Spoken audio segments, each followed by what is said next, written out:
Livro de aos Romanos, capítulo 8. Glória a Jesus. Aleluia.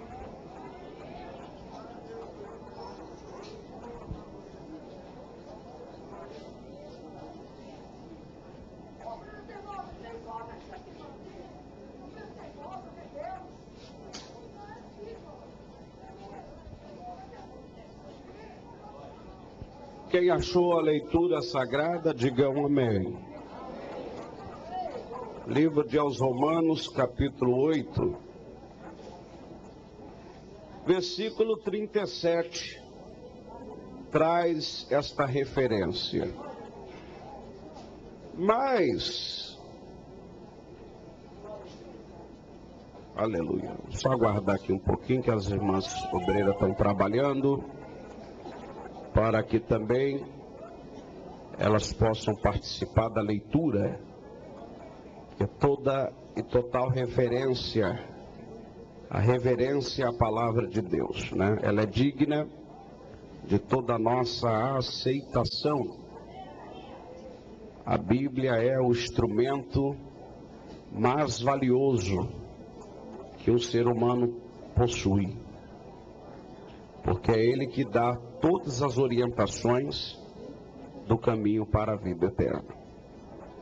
É o livro mais importante que tem. Não existe registro de nenhum livro de autoajuda que possa se comparar à eficácia, à plenitude, o poder transformador da Bíblia. Não existe. A rainha da Inglaterra escreveu um texto e publicou: a Bíblia é um instrumento pelo qual fundamenta a nossa república. John Knox escreveu: a Bíblia é a âncora mestra que sustenta a nossa embarcação. Por mais forte que seja o vento, jamais arrancará dos nossos corações a eficácia desta palavra. Zip Zedorf escreveu: a Bíblia, ela tem o poder de si só falar ao homem como um ser vivo. Ela transpõe almas sépticas. Ela esclarece mentes confusas. Ela é o alimento para o fraco, a vitamina para o necessitado e a mão estendida para o caído. Jerônimo Savonarola escreveu: a Bíblia é o segredo de Deus para com o homem, mas só é revelado para os humildes que aceitam ouvir a sua voz. Ela é tremenda. São 66 livros, 39 no Antigo Testamento, 27 no Novo, 1189 capítulos. São 31 vezes palavras de exortação acerca de examinar. 8.000 vezes a Bíblia fala de Deus. E do diabo só 177. 8.000 fala de Deus. 6.200 vezes a palavra amor ou caridade.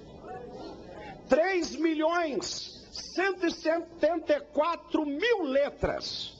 819 palavras. Você vai querer mexer com um negócio desse, filho? É essa aqui que você não quer crer? Ela, você crendo ou não crendo, ela continua sendo viva. Sábio é, disse o Salomão, sábio é aquele que escuta um bom conselho, guarda e pratica. Sábio é. Quem achou o texto, diga amém. Mas em todas as coisas, versículo 37, somos mais do que vencedores. Aí ele vem explicando em quem. Só somos mais do que vencedores através disso aqui, ó. Por aquele que nos amou. Quem nos amou? Quem nos amou mais do que tudo? Então só temos o elo de mais do vencedor se estivermos enraizados em Cristo.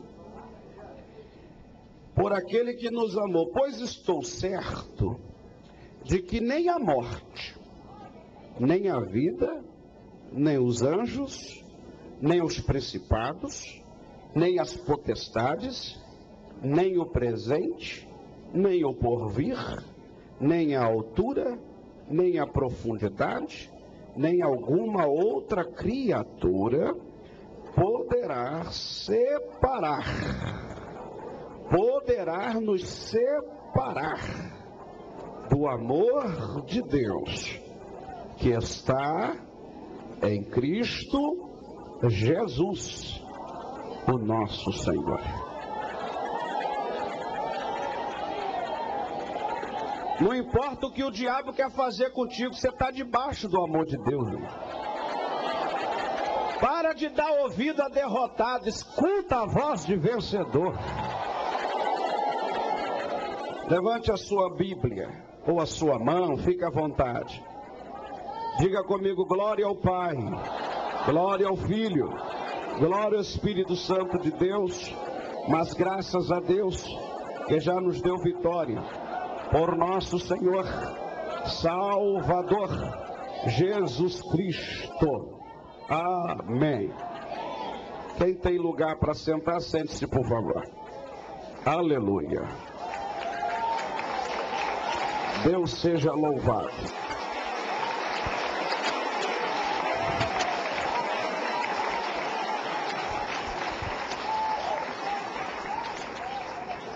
Amados, a palavra vencedor, ela tem todo o significado do que ela diz. É aquele que venceu, aquele que conquista. O sinônimo de vencedor está registrado: campeão, triunfador, triunfante, vitorioso. Agora, para nós nos tornar um vencedor, nós temos algumas coisas a ser analisadas, alguns critérios e algumas medidas e atitudes que devem ser tomadas. Quando você encontra, eu tenho que vencer, primeiro, vencer o quê? É porque existe alguma guerra, alguma luta, algo que você tem que enfrentar, algo que você tem que batalhar para conquistar. Porque enquanto não dermos conta da conquista, nós apenas nos enquadramos no quadro de guerreiro, de soldado. Depois da conquista, aí sim somos um guerreiro ou um soldado vencedor. Mas para nos tornar vencedor, nós temos que conquistar algo primeiro. E como todos estão aqui nesta manhã, em busca de alguma realização, em busca de algo que você está buscando, para que Deus venha abençoar, transformar, realizar, você só não pode esquecer que nós estamos em um campo de batalha.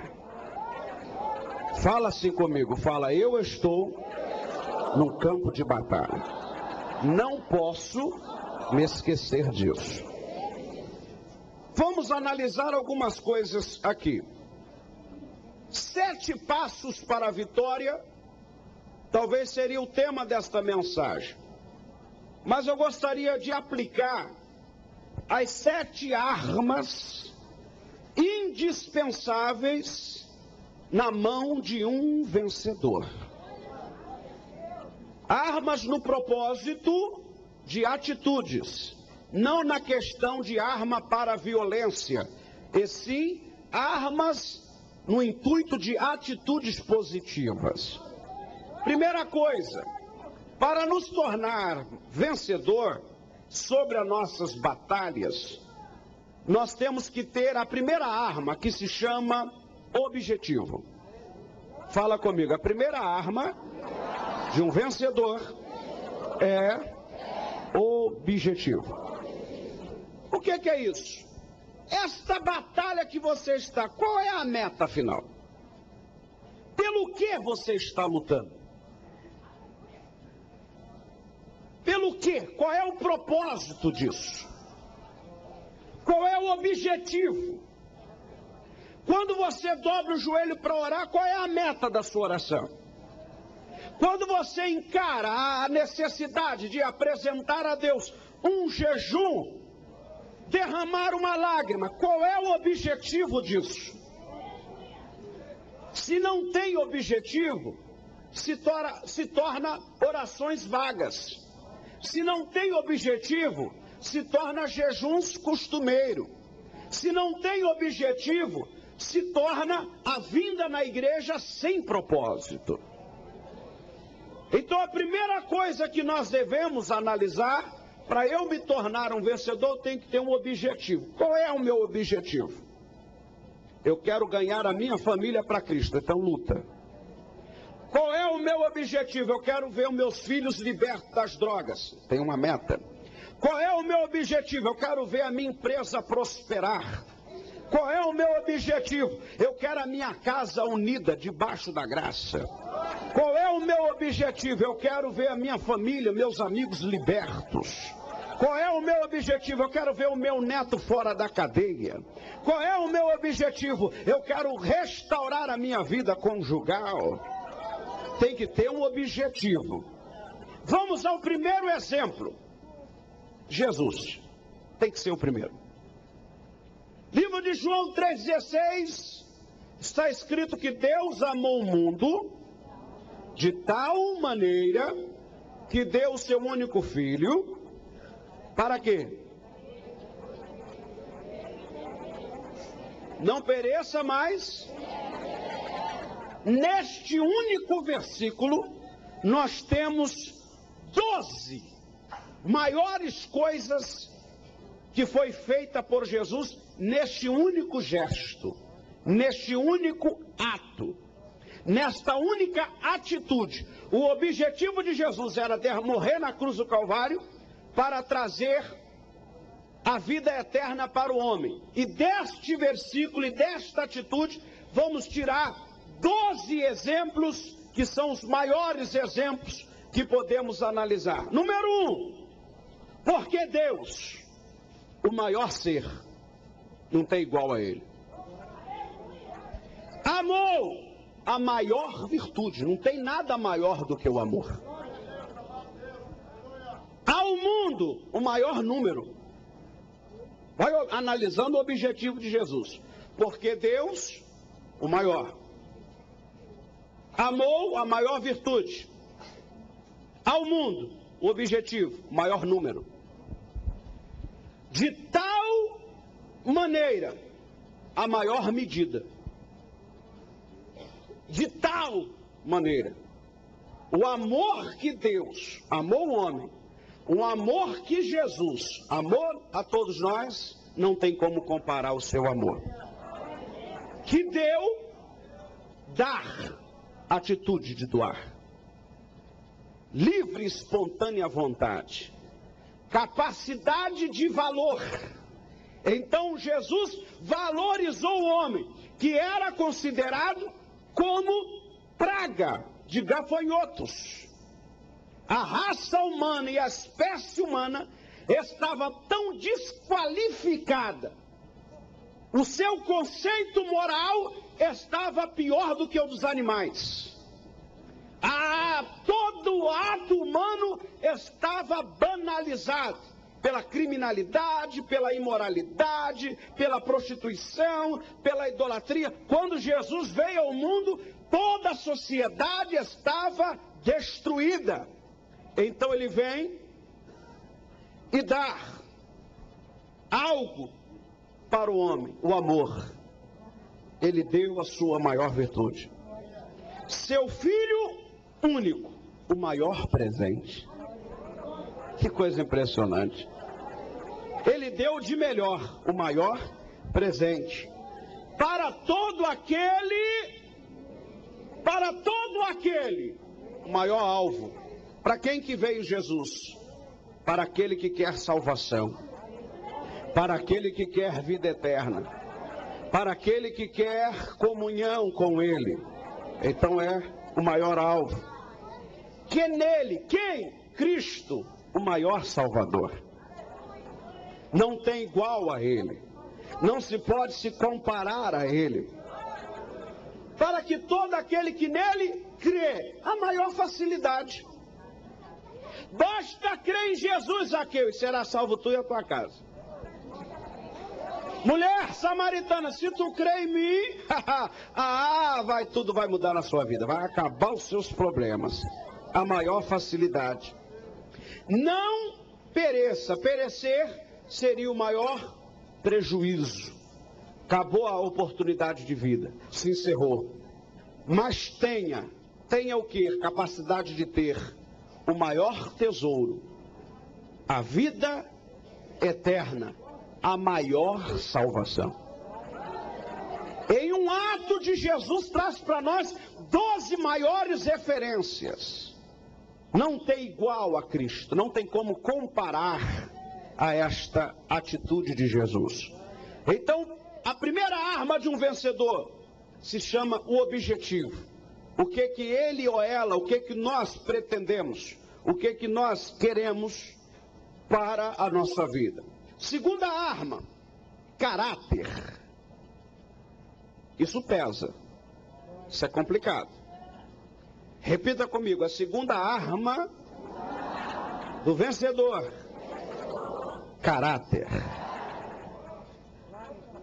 Amados, se a causa é nobre, o guerreiro também tem que ser nobre. O soldado tem que ser nobre. Porque o objetivo dele é nobre. O que se define como caráter? Caráter, firmeza, feito moral, uma arma poderosíssima contra as adversidades. Analise uma coisa. Deus tem um embate com Satanás, e quando ele tem um embate com o diabo, quem ele apresenta para o diabo? Jó. Se você analisar a Bíblia, não foi nenhum pecado que Jó cometeu que atraiu a luta para ele. Foi exatamente a fidelidade dele a Deus que atraiu a luta.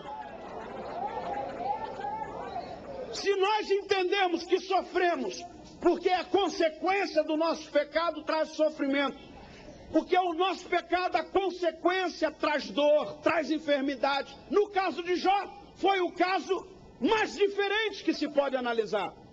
O que trouxe o vento para a vida de Jó foi exatamente a sua fidelidade. É aí que está. Eu fiquei arrepiado lendo a biografia de Jó, quando eu analisei e vi que quem entregou o Jó para a luta foi o próprio Deus. Ué, como é que faz então?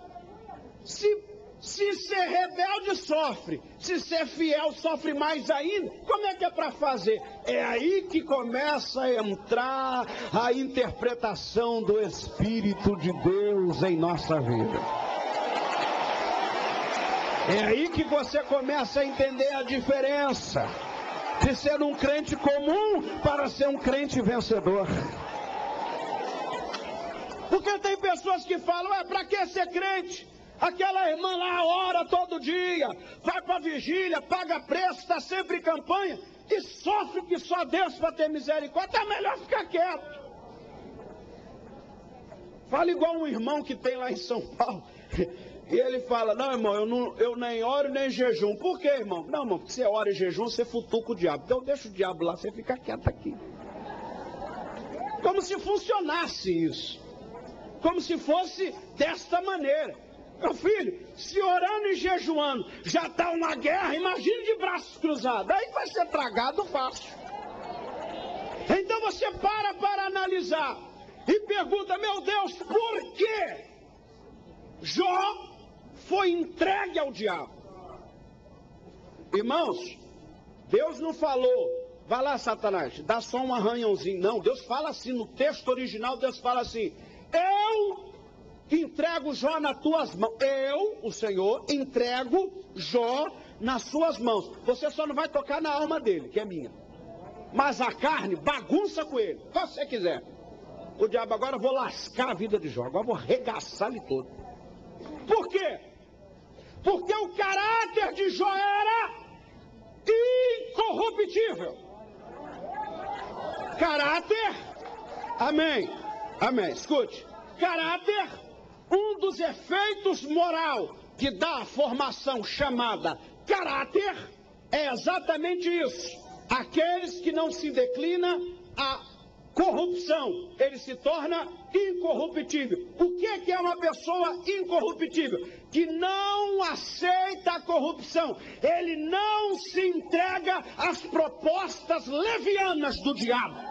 Ele não aceita as propostas imorais do inferno. Isso se chama caráter. Quando Satanás vinha aí, Jó, eu tenho várias mulheres estrangeiras para você adulterar. Não posso, porque eu tenho compromisso com Deus.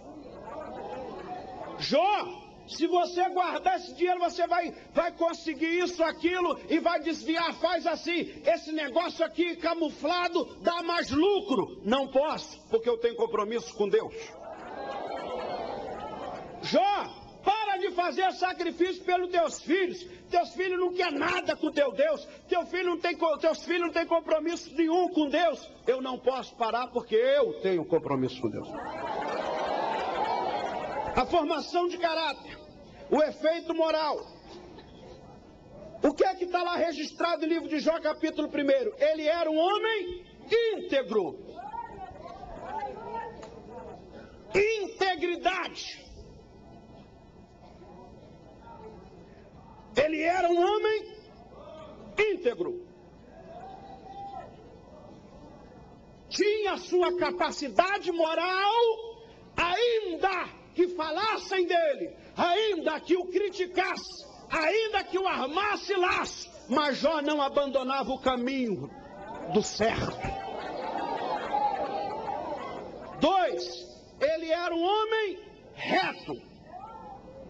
Reto porque ele gostava daquilo que era perfeito. Ele gostava daquilo que era de forma perfeita. Se você abrir a sua Bíblia no livro de Neemias, do capítulo 1 ao capítulo 6, você vai ver Neemias trabalhando para a reconstrução de um muro. Ele tinha objetivo e ele tinha caráter, porque senão o rei, que era um rei de um reinado contra Israel, não teria lhe permitido ir lá reconstruir. Então ele foi lá e reconstruiu o muro. O que é isso? Um homem que gosta do que é certo. Então, para sermos vencedor, nós temos que ter integridade. A luta que você está buscando, a batalha que você está entrando, a resposta que você quer que Deus te dê, você está correto naquilo que você está buscando? Não adianta. Não adianta, senão você apenas vai buscar e não vai receber, porque Deus, ele é justo. Deus, ainda que aquela pessoa é uma macumbeira, é um bruxo, Deus não vai deixar de ser correto com ele, porque o crente está errado. Deus não vai beneficiar um crente errado e prejudicar um macumbeiro. Deus, ele vai prevalecer o que está certo. O que está certo, está certo. O que é teu de direito. O que Deus te deu é seu. O que é para ser, vai ser. O que é para conquistar, vai conquistar. Aleluia.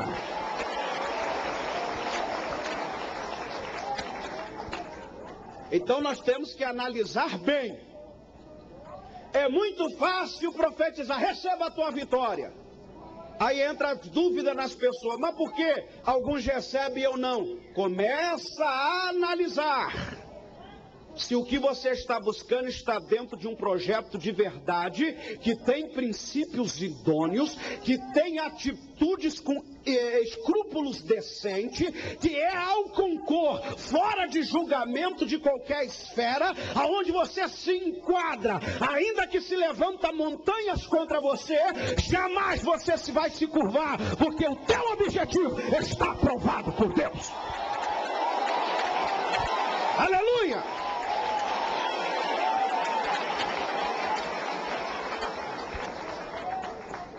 Um grande imperador chinês escreveu esta frase de grande efeito: o vento pode bater muito forte na montanha, mas jamais a montanha se curva diante dele. Por mais forte que seja o vento na sua vida, naquilo que você está correto, Deus vai ser contigo até o final. Pode pessoas te caluniar, pode pessoas te perseguir, pode pessoas querer te desmerecer, pode pessoas, adversários, inimigos, querer te humilhar, pode pessoas inventar falsos ao teu respeito, pode pessoas querer te escandalizar, te escrachar, mas não saia da tua posição, porque Deus está no negócio do teu. Não saia! Ei! Caráter inquestionável. Caráter perfeito. Ele era um homem íntegro, homem reto, sincero. Permite eu abrir uma brecha aqui. Eu conheço uma pessoa que ele é acostumado a mentir. E tem mentiroso que ele passa a acreditar na própria mentira dele. Ele se torna escravo da própria mentira. Eu não sei se eu devo falar isso aqui. Será que eu posso? Será que eu devo falar, meu Deus? Será que pode falar isso aqui? Pode mesmo? Então vamos falar. No livro de Tiago, capítulo 3, está registrado assim: retirando o veneno da língua. Porque a língua do homem, ela é perigosa. Versículo 6, ela tem poder de fogo, poder de consumir. Jó capítulo 8, versículo 32, ela tem poder de açoite. Isaías 9, versículo 8, ela é como uma flecha mortífera. Língua envenenada. Então a mentira é uma desgraça. E para sermos vencedores, nós temos que lutar pelo que é certo, pela verdade, para não nos tornar escravo dela. Então Jó era um homem sincero. É claro que nem sempre a verdade é fácil de se ouvir, mas por mais dura que seja, ela não vai mudar, ela é a verdade. Ele era um homem temente a Deus. Salmo 111, versículo 10, é o princípio de sabedoria, é o temor a Deus. Olha o que está registrado na analogia acerca do temor a Deus no hebraico. O temor tem duas linhas de raciocínio: temor de medo, tremor, pavor, e tem este temor analisado como temor santo. É exatamente a prática deste temor a Deus que atrai os olhos de Deus ao nosso favor. A pessoa que teme a Deus chama a atenção de Deus. A pessoa que teme a Deus, Deus para tudo para ouvir a sua oração. Ele tem essa capacidade de movimentar os céus. Ele tem essa capacidade Aleluia! O temor a Deus faz exatamente isso. Ele chama a atenção. E isso está na formação do caráter. Caráter não se compra. Caráter não vem de nome. Nem posição traz caráter para alguém. Dinheiro nenhum neste mundo, nem riqueza traz caráter para alguém. Caráter é uma atitude educacional que vem de berço. Ela é uma semente plantada desde o berço, onde os seus pais, onde nós trazemos para os nossos filhos.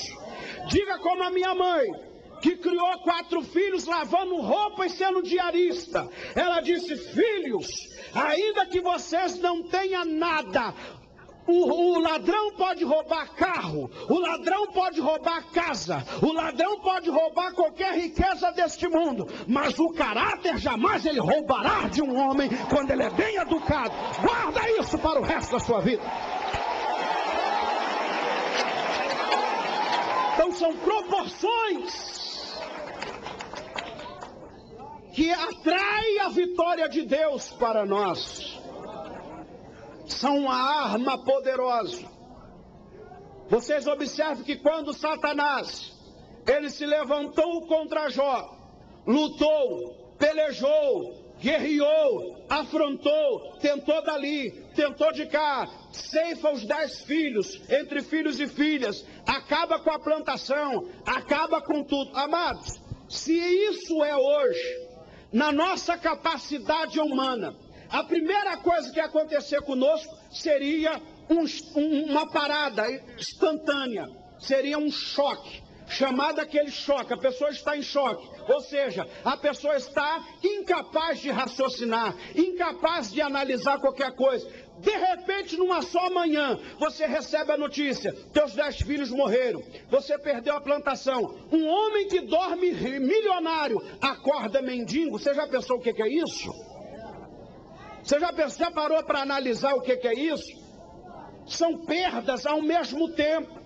São muitas perdas ao mesmo tempo. O sentimento humano, a capacidade intelecto do homem não tem resistência para tamanhos bombardeios uma vez só. É aí que mostra por que Deus confiava em Jó. Porque aquilo que Jó tinha no coração, nenhum homem conhecia, era o temor a Deus acima de todas as coisas. Deus era com Jó e Jó era com Deus. Jó amava a Deus mais do que os seus filhos, mais do que a casa, mais do que a fazenda. Era o segredo, era o elo de comunhão. Ei! Aleluia! Vencedores, ainda que a tempestade esteja forte, Deus está mandando eu falar isso aqui, ainda que o vendaval esteja batendo em você, ainda que a árvore da tua fé está balançando, não desista, porque o Senhor é contigo.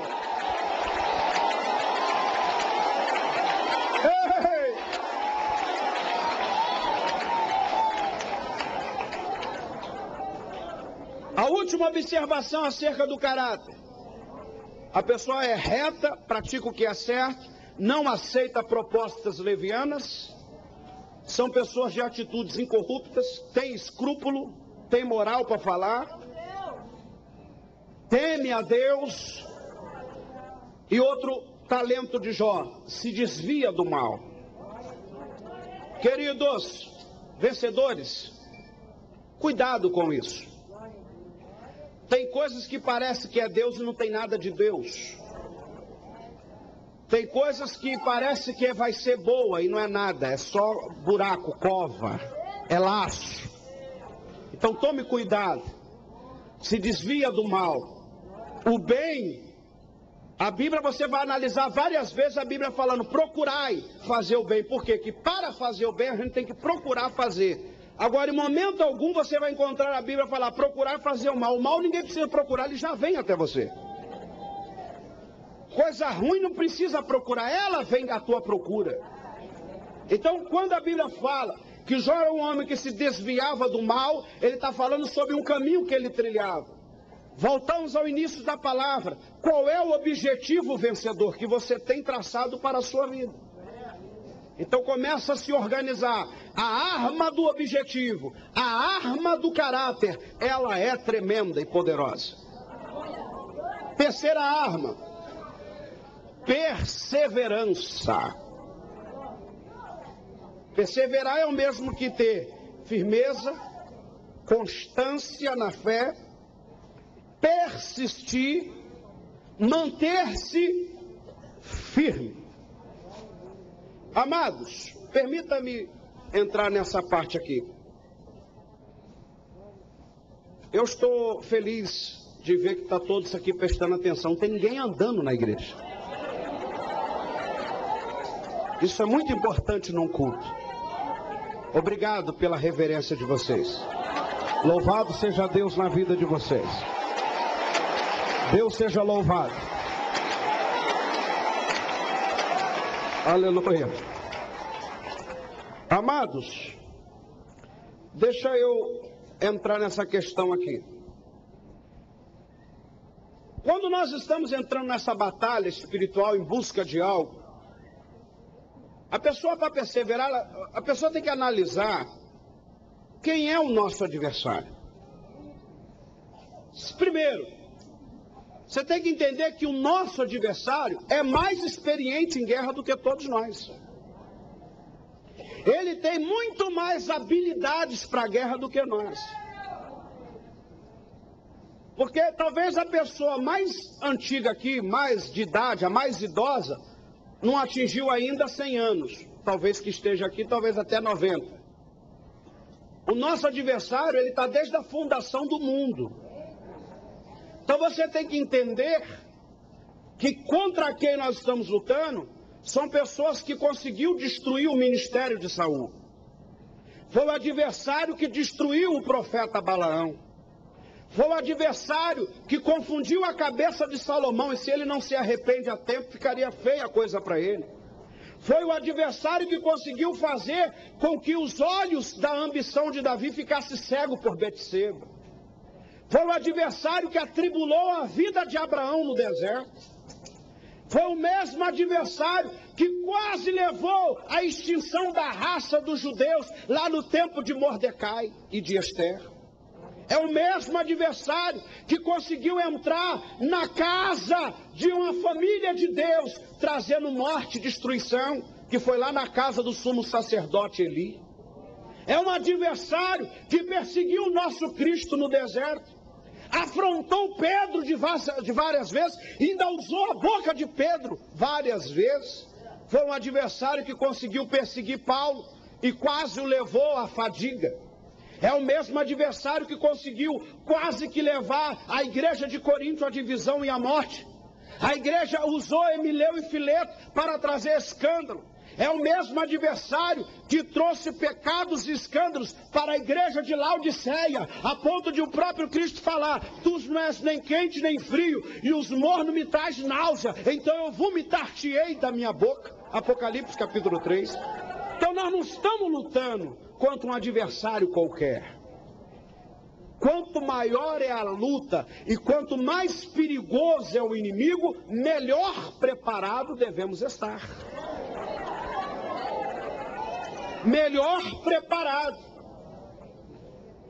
Existia um homem chamado General Tito, que foi um general da Iugoslávia, e aquele homem surpreendeu a guerra. Por quê? Porque no meio do conselho dos seus coronéis, ele parou e disse: não queremos nada dessa estratégia. Os coronéis e os generais de guerra ficaram: não é possível, nós passamos madrugadas projetando como atacar, como se defender, como entrar por ali, como fechar essa porta aqui, e agora chega o comando geral e diz que isso aqui não está valendo de nada, não dá para entender. General, então, general, o que é para nós fazer? Vocês têm que pensar como o teu inimigo pensa. Se você entrar na cabeça do teu adversário, melhor vai ser a sua defesa. E como nós não temos condições de entrar na cabeça do diabo, então nem precisamos, A Bíblia, que é a revelação de Deus, já fala por onde é que ele vai entrar. Então nós temos que fazer o que? Examinar a palavra. A Bíblia diz que ele vem em silêncio para entrar. E qual é as armas que o diabo usa?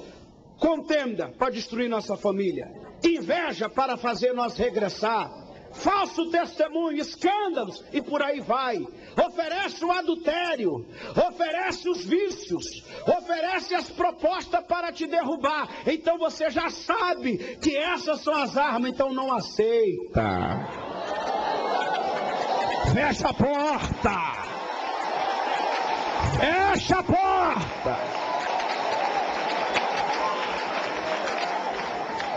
Se a Bíblia diz que o muito falar traz perturbação, então fecha a boca. Sai fora do fofoqueiro, contendeiro. Como diz no Nordeste, mexeriqueiro. Não, eu vou parar por aqui, já chega, não já? Não, já tá bom já, né? Não, senão vai. Então quando nós falamos as armas de um vencedor, a coisa é muito mais ampla do que apenas orar em busca da vitória. Nós temos que construir o caminho da nossa vitória. E a perseverança é uma arma indispensável na sua mão. O diabo está dizendo, não adianta, aí você ora mesmo. O diabo está falando, você não vai conseguir, aí que você tem que buscar mesmo. O diabo está dizendo, você não vai conseguir nada, não vai para frente. E agora que eu vou me escabelar orando, buscando, chorando, agora que eu pago o preço mesmo. O diabo fala, já era para você, agora que eu estou agarrado aqui. Daqui não saio. Daqui não saio. O que Deus tem para mim, ninguém vai me tirar. Perseverança. Persevera nos seus objetivos. Persevera em seus propósitos. É uma arma tremenda. Observamos umas coisas. O nosso inimigo é muito mais experiente do que nós e tem capacidades sobrenaturais. Ou seja, capacidade que está muito distante à nossa realidade. Por esta razão, só podemos vencê-lo se estivermos com Cristo, em Cristo e em viver em Cristo, debaixo da sujeição de Deus. Sujeitai, pois, a Deus, e faz o que com o diabo? Resistir. Aí sim ele fugirá. Amados, permita-me falar isso. Existem batalhas, lutas que às vezes é a curto prazo. Existem provas e batalhas que às vezes 2 campanhas, 3 campanhas, uma campanha de jejum no monte, já vem logo a vitória. Existem outras que é a médio prazo. E existem outras que nós vamos carregar a vida inteira lutando. Dá para vocês entenderem isso? Existia um homem chamado Matusalém. A palavra Matusalém quer dizer, vai acontecer depois que morrer. Por que que Deus escreveu dessa forma? Por que que este homem levou este nome? Primeiro, ele seria o homem que viveria mais no mundo, não foi à toa, tinha objetivo. Ele seria um dos que iria escrever textos da construção da arca e registro da passagem de Noé, registro de Sem, registro da descendência de Adão. Ele era um homem importantíssimo, ainda que pouco mencionado. E exatamente no dia que ele morreu foi no ano que aconteceu o dilúvio. Por isso a palavra vai acontecer depois que morrer. Porque no ano que ele partiu foi o ano que veio o dilúvio. É importante analisar que essas coisas têm um fundamento muito grande. Existem lutas que é para nós estar, que vai ser exatamente a razão de não abandonarmos a oração. Porque tem pessoas, se tudo estiver bom para ele para de buscar. Se tudo estiver tranquilo, para que ir para a vigília? Está tudo na paz, para que subir monte chovendo? Para que ir para a igreja no frio? Ah, vou esperar esquentar, mas por causa do espinho na carne, o quê? Eu tenho que estar lá orando, eu vou buscar o meu Senhor, o vento está forte, então eu tenho que perseverar. Aleluia. Glorifica o nome de Deus. A quarta arma, paciência. A paciência é uma virtude que poucos possuem. Mas se você parar para analisar a paciência é exatamente a estratégia que atrai a perfeição. Porque tudo que você faz com paciência, você tem tendência a fazer melhor do que o que faz às pressas. Tudo que é feito com paciência atrai a cautela, a perfeição. Então, quando nós estamos numa batalha, estamos buscando a Deus, queremos ser vencedor, é importante e indispensável que sejamos pacientes. Quando somos pacientes, estamos mandando um recado muito forte para o nosso adversário. Não adianta você lutar, porque eu não vou desistir do que eu quero. Para você conquistar algo, meu irmão, prova para o diabo que você está disposto a ir até o final e não vai abrir mão. Você pode falar isso comigo? Fala comigo, Satanás. Não adianta. Não adianta. Eu estou disposto a ir até o final desta batalha. Aconteça o que acontecer, eu não abro mão dos meus sonhos, dos meus projetos, porque Deus vivo vai tornar realidade, vai realizar os meus sonhos, e eu não abro mão. Levante a mão e receba de Deus vitória. 1 minuto de adoração, glorifica o nome dele. Glorifica o nome dele, glorifica o nome dele, glorifica o nome dele. Dê glória, dê glória, dê glória. Dê glória. Vencedor, vencedor, vencedor.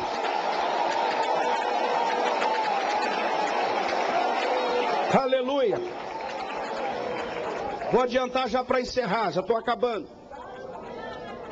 O vencedor, ele tem que ter a outra arma. Se chama visão. Repita comigo, visão. Amados, essa visão não é só a visão das revelações de Deus. São visões da estratégia. Uma pessoa de visão é uma pessoa que consegue olhar o caminho por onde ele deve passar e enxergar por onde o inimigo vai vir, para que ele possa fechar a porta e fechar as brechas. Uma pessoa de visão é uma pessoa estrategista. Existem momentos da nossa vida, irmãos, que é necessário parar. Em alguns casos até recuar para aperfeiçoar a estratégia. Eu vou entrar numa questão aqui melindrosa. Tem muitas questões que as pessoas falam: a minha vida conjugal está destruída. Ah, Senhor, faz uma obra na minha casa. Como é que Deus vai fazer uma obra na tua casa? Primeiro quem tem que mudar é a tua atitude.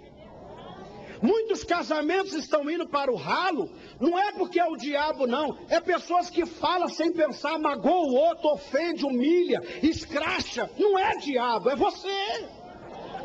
Não é demônio, é você. O teu lar, você é cristão, o teu esposo é cristão, como é que pode ter demônio nisso? Permita-me ir mais além. Quantas famílias não têm mais a palavra, por favor? Desculpa, obrigado, te amo minha esposa, te amo meu amor. Meu bem, nossa casa não tem dinheiro para comprar carne, mas este arroz com este tomate eu fiz com muito amor para você. São detalhes. São vírgulas que trazem uma capacidade muito grande. Então existem pessoas de visão. Pessoas de visão. Se você... Outro dia eu tive que repreender um irmão, que ele chegou para mim e falou: querido, por que o senhor não apresenta a sua esposa para nós? Eu vejo ela entrando, o senhor vem primeiro, depois ela vem. Ah, pastor, porque ela não é crente não. Ela vem para a igreja igual uma pombagira. Eu falei: mas meu irmão, o irmão é casado direitinho, não é só. Lá no dia do casamento, o irmão casou onde? O cartório foi. Quem fez teu casamento? Um juiz. Aí ele chegou lá e falou assim, vou dar um nome fictício para não revelar, né? Seu Paulo Francisco da Silva, o senhor aceita a Pombagira da Silva como tô? Foi isso que ele leu? Não, não foi não. Então ele leu assim: seu Paulo Francisco Soares, o senhor recebe a dona mulher sereré do capeta do inferno como tua mulher? Foi isso? Não! A nossa casa é o reflexo de quem somos. Os nossos filhos será o reflexo da educação que somos dentro do nosso lar. Se somos amorosos, respeitador e temos carinho um com o outro, os nossos filhos vão crescer debaixo deste comportamento moral. Então isso é questões que vai além. Então, Senhor, faz uma obra na minha casa. Ah, meu Deus, tem misericórdia. Tudo empurra para o diabo. Eu costumo pregar às vezes que até o diabo está de fora. Ei, sou eu que estou aí não, rapaz. Eu estou fora daí. Nem eu estou te aguentando. Tem pessoa que é complicada lidar. É verdade ou não é? Sim ou não? Até o diabo, não, sai daqui. Eu já saí, rapaz. Sai da casa dela, rapaz, mas já estou fora há tempo. Aquilo é ela mesmo que é assim, rapaz. O próprio bicho revela. Então tem que analisar que uma pessoa de visão, ela primeiro vai olhar por onde que ela vai pisar. Tem irmãs, com todo respeito, que não sabe ganhar o seu esposo. Tem marido que não sabe ganhar a sua esposa. Você só quer falar de oração, tem que pregar para ela todo dia. Rapaz, calma, calma. Ô querida, calma. Olha o diabo aí, olha pro marido, é o Satanás. Tá, é doido, rapaz? Que clima é esse que você cria? Não tem uma palavra. A esposa se ajeita todinha para recebê-lo e ele nem olha o penteado. Talvez ela tenha a barriga um pouquinho igual a minha, assim, ou maior. Talvez. Não é verdade? Mas e daí? Meu bem, você tá uma princesa. Saiba falar isso para a tua esposa. O amor, a responsabilidade. Isso é pessoas de visão que vai edificando a casa. Aí quando você vem aí no culto dos vencedores, ao chegar na tua casa a vitória já chegou lá. Porque Deus está na sua vida. Pessoas de visão. Eu vou citar alguns exemplos rápidos aqui. Olha a situação de José. Por causa do ciúme dos seus irmãos, ele foi trancado num buraco. Mas José tinha a visão de Deus. E o problema do ciúme dos irmãos dele foi exatamente das visões e dos sonhos que José tinha. Então ele foi lançado no buraco. Depois ele foi parar onde? Na casa de Potifar. Para ele não aceitar a proposta da mulher de Potifar, onde é que ele foi parar? Na cadeia.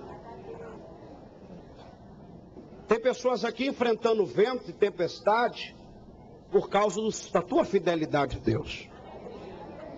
Tem pessoas aqui que são humilhadas, maltratadas, pisadas por causa da tua fidelidade a Deus.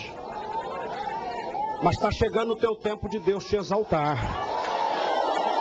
Está chegando o tempo de Deus te arrancar do cativeiro. Está chegando o tempo de Deus mudar isso. E como ele era um homem de visão, da prisão ele foi para onde? Para a casa de Faraó. E como ele era um homem de visão, da casa de Faraó ele assumiu o quê? Foi ser governador de todo o Egito. Deus te pega lá de baixo e vai te colocar lá em cima. Tenha visão, tenha cautela, tenha critérios, tenha calma. O Senhor é contigo e a vitória vai vir. Ele vai te abençoar. Para encerrar, as duas últimas. Todo vencedor tem que ter a humildade. Porque Deus, ele rejeita o soberbo e dá graça aos humildes. Deus, ele te coloca em um patamar maior. Não é para olhar para baixo com desprezo, e sim para olhar para baixo para lembrar de onde você veio. Para não esquecer dos seus princípios. Tem pessoas que ainda não prosperaram porque não estão prontas para a prosperidade.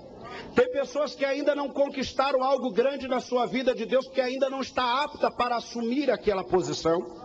O rei Davi foi separado a rei com 16 anos, apenas 25 anos depois que ele foi rei de toda Israel, porque ele ainda era prematuro, não tinha o conhecimento normal das coisas, ainda que separado, escolhido e ungido a Deus, por Deus com 16 anos, mas ele já foi assumir o seu reinado mesmo, de toda Israel, de todas as tribos, quando ele estava praticamente com 40 para 41 anos de idade. Então Deus, ele tem a sua maneira de trabalhar.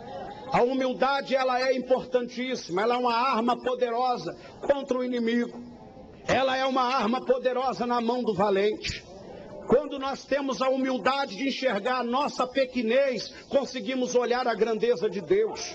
Quando nós temos a humildade para reconhecer que nada somos, nós entendemos a necessidade de continuar buscando a Deus. Quando temos a humildade de saber que somos pessoas falhas e pequenos mortais, pessoas sensíveis aos problemas, que podemos sofrer, que podemos chorar, que hoje estamos bem, amanhã podemos acordar mal, e que nada somos, porque um pequeno vírus pode nos levar à morte.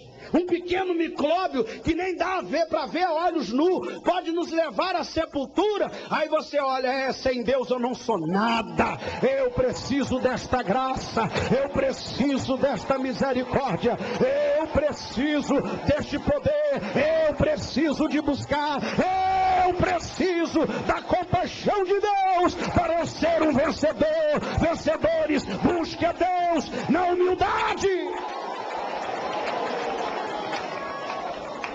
Fica de pé, por favor, que eu vou encerrar com esta última arma. A última arma para um vencedor se chama a oração. Repita comigo, oração! Oração!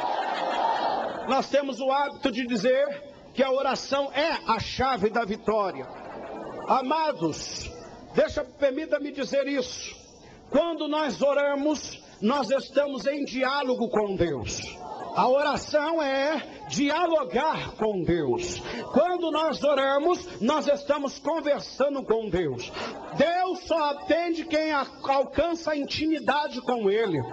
Deus, Ele atende aqueles que alcançam a intimidade. Quando nós oramos, estamos buscando a intimidade com Deus. E quem adquire intimidade com Deus, adquire amizade. E quem adquire amizade com Deus, adquire a liberdade de andar com Deus e Deus andar com Ele.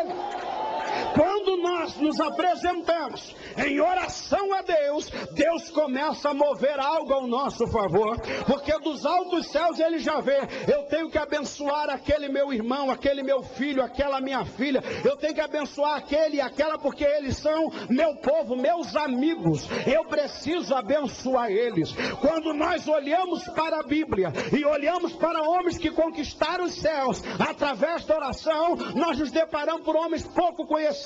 Um homem chamado Epafrodito, um homem que foi preso com Paulo, poucos ouviram falar, mas através da oração de Epafrodito, que a igreja chegou até a cidade de Colossenses. Nós encontramos na Bíblia um homem pouco mencionado, chamado Epáfras. Epáfras era um escrivão, ele foi até escravo, mas através da oração, Deus salvou uma família toda, lá na cidade na ilha de Melita. Nós encontramos na Bíblia um homem chamado Jabes, pouco mencionado, mas através da oração dele, uma família de profetas deixou de ser mortos. Nós encontramos na Bíblia homens que movimentaram os céus através da oração. Um homem chamado Tiquito, um rapaz que pouco se conhecia e pouco conhecia de Bíblia, mas era um homem dedicado à oração. Enquanto Paulo estava preso, era ele que levava as cartas do Evangelho para as igrejas ficarem alimentadas pela palavra. A oração move a mão de Deus, a oração atrai a atenção de Deus, a oração é a arma na mão do vencedor, é a flecha na mão do valente, a fidelidade. Então ore, clame, acredita naquilo que Deus tem para a sua vida. Vencedores, aqui tem um exército pronto, levante a sua mão direita. Diga: eu creio em tudo que Deus está falando para mim nesta manhã. E eu recebo das mãos de Deus esta instrução para eu pelejar uma boa peleja e vou vencer em nome de Jesus, o nosso Salvador. Amém.